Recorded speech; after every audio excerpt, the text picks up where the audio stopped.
21 नवंबर की सुबह बागेश्वर धाम में एक विशेष ऊर्जा और उत्साह देखने को मिला। भगवा ध्वज पूरी शान से लहरा रहा था। राष्ट्रगान की गूंज पूरे वातावरण में गूंज रही थी और हजारों श्रद्धालु बागेश्वर महादेव और बालाजी के दिव्य दर्शन करने पहुंचे थे।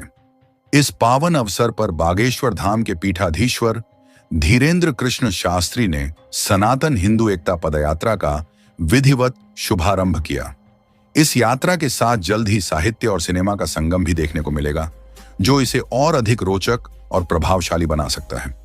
इस पहल ने कई सवाल खड़े किए हैं। क्या यह यात्रा केवल धार्मिक उद्देश्य तक सीमित है या इसके पीछे कोई बड़ा सामाजिक और राजनीतिक संदेश छुपा हुआ है?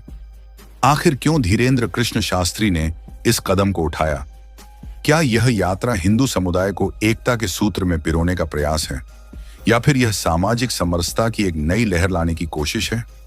जातिगत भेदभाव और ऊंच नीच की दीवारें गिराने के इस प्रयास से क्या भारत को एक नई पहचान मिलेगी? इन सवालों के जवाब जो भी हों, इतना तो निश्चित है कि यह यात्रा केवल कदमों का सफर नहीं है, बल्कि विचारों का एक कारवां है जो भारतीय समाज को एक नई दिशा में ले जाने के लिए तैयार है। इस ऐतिहासिक यात्रा के उद्देश्य को समझने के लिए हमें इसके गहरे पहलुओं पर विचार करना होगा। यह यात्रा भारतीय संस्कृति और समाज को किस प्रकार नए आयाम पर ले जाएगी, यह देखने लायक होगा। परंतु इससे पहले, अगर आप भी इस महान संदेश को आगे बढ़ाना चाहते हैं, तो इस यात्रा के समर्थन में अपनी आवाज बुलंद करें।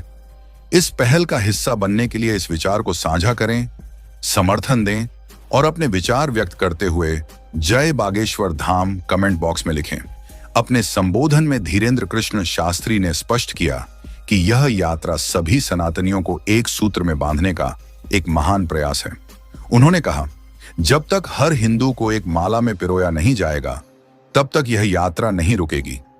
अखंड भारत और हिंदू राष्ट्र का सपना तभी साकार होगा जब हम एकजुट होंगे।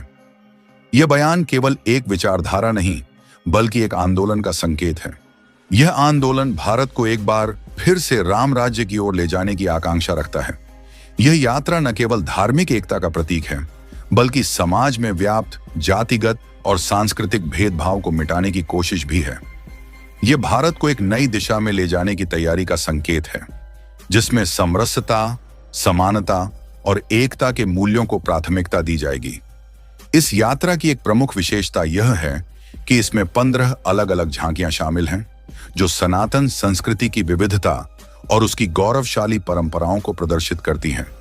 इनमें से एक खास झांकी बुंदेलखंड के खलीबद्री विश्वकर्मा का है, जो अपने बालों से 160 किलोमीटर तक रथ खींचने का प्रदर्शन करेंगे।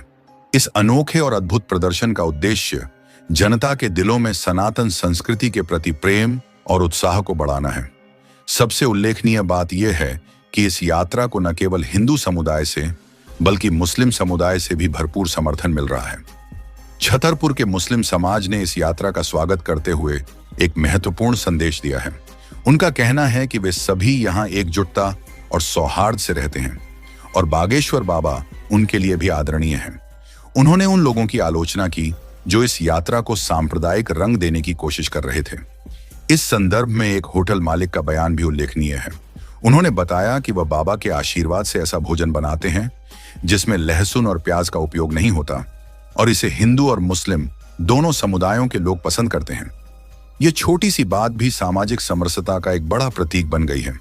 इस यात्रा में भारतीय जनता पार्टी के प्रदेश अध्यक्ष और खजुराहो के सांसद BD शर्मा जैसे प्रमुख राजनीतिक नेता भी शामिल हुए हैं। 22 नवंबर को छतरपुर में एक सभा के दौरान हैदराबाद के हिंदू नेता T राजा भी मंच साझा करेंगे। इसने यह सवाल खड़ा कर दिया है कि क्या यह यात्रा केवल सनातन धर्म का प्रचार प्रसार है या इसके पीछे कोई राजनीतिक रणनीति भी छुपी हुई है। यात्रा को सांप्रदायिक रंग देने की कोशिशें की गई थीं, लेकिन छतरपुर के मुस्लिम समुदाय के समर्थन ने इन प्रयासों को असफल कर दिया। उनकी भागीदारी ने यह दिखा दिया कि यह यात्रा सांप्रदायिकता के खिलाफ एक मजबूत संदेश भी देती है। क्या यह यात्रा भारत को राम राज्य की ओर ले जाएगी?